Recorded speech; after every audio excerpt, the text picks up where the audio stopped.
My name is Adriana. I'm Belgian. After studying a bachelor's in European Studies at Maastricht University, I did a traineeship at the Council of the European Union.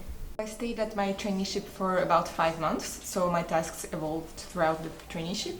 But I was mainly doing some summaries, some research, some policy briefs, some media monitoring, quite a diversity of tasks to help the people who were working there.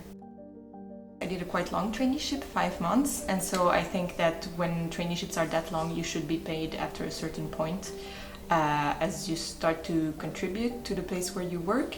And if you do a full-time traineeship, you also don't really have the time to work anywhere else.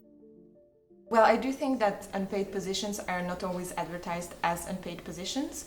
So I know a lot of friends who have already finished their masters, when they are looking for positions, they lose their time applying for some positions which actually are unpaid. And if you've already done with your masters, often you don't have the support from your family anymore. They expect you to work, so you cannot really afford to do a 6 months unpaid position. So I think they are deeply unfair.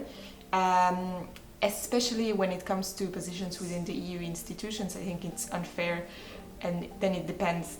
Your possibilities to apply depend on the country where you come from, on the living costs in your country, on your parents' salary, so I think it's quite a problematic thing in that sense.